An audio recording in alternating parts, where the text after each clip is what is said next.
Pada masa penjajahan Belanda di timur Pulau Jawa, berdirilah sebuah dusun bernama Tanggungan. Penduduknya hidup damai dan saling tolong-menolong di bawah pimpinan seorang tokoh pemberani bernama Sura Alapalap. Ia adalah pejuang gagah yang disegani karena keberaniannya melawan kompeni Belanda. Ketika peperangan memuncak, Sura dipercaya menjadi pemimpin pertahanan Rajegwesi, benteng terakhir rakyat di timur. Namun, perlawanan rakyat tak seimbang. Senjata bambu runcing dan tombak kalah jauh dengan meriam dan senapan kompeni. Dalam pertemuan malam di balai desa, Sura berkata, "Aku tidak ingin darah rakyat tumpah. Percuma, kita harus mencari cara agar semua bisa selamat." Pemuda Joko bertanya, "Apakah kita akan menyerah?" Paman Sura dengan tegas Sura menjawab, "Tidak, kita hanya menghindar untuk menunggu waktu yang tepat. Lebih baik mundur sementara daripada mati tanpa arti." Malam itu juga, seluruh warga meninggalkan dusun Tanggungan. Mereka berjalan dalam gelap, sementara Sura dan pengikutnya tetap tinggal memastikan semua aman sebelum pergi. Keesokan harinya, pasukan kompeni datang, berharap menemukan para pemberontak. Namun yang mereka dapati hanyalah desa kosong, rumah-rumah sepi, ladang gersang, udara hening. "Kemana semua orang?" tanya perwira Belanda. Saat ia melangkah, tanah bergetar pelan. Dari arah barat, air muncul dan mengalir deras hingga menenggelamkan desa. Dalam sekejap, dusun itu berubah menjadi telaga luas yang berkilau di bawah sinar matahari. Di dalam air, tampak ikan-ikan keperakan berenang berkelompok. Warga yang kembali kelak menamai mereka ikan tageh, makhluk penjaga desa. Pasukan kompeni kebingungan. Apa yang terjadi? Desa ini seperti ditelan air, jawab prajuritnya. Tak sanggup menembus air dan lumpur, mereka akhirnya mundur. "Tanah ini tidak bersahabat," kata pemimpinnya geram.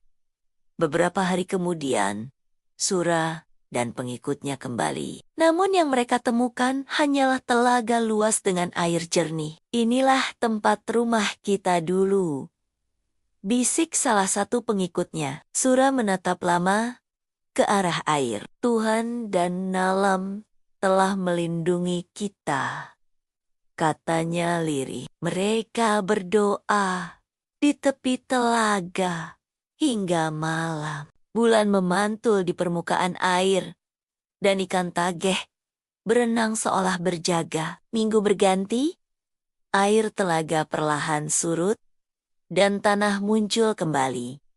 Warga bersyukur karena desa mereka kembali. "Lihat, rumah kita muncul lagi!" seru seorang anak muda gembira.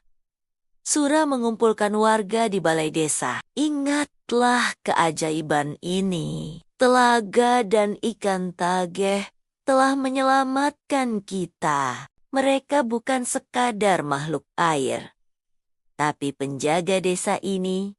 Sebagai penghormatan, Sura mendirikan sebuah kuburan panjang di timur desa. "Kuburan ini bukan untuk manusia," katanya, "melainkan tanda terima kasih untuk alam."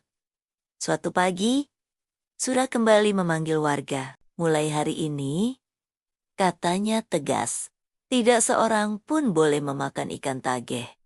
"Kenapa begitu, Paman?" tanya seorang ibu. "Bukankah mereka banyak?" Sura menjawab, "Ikan tageh bukan sekadar ikan. Mereka telah menyelamatkan kita. Memakannya sama saja dengan melupakan jasa mereka."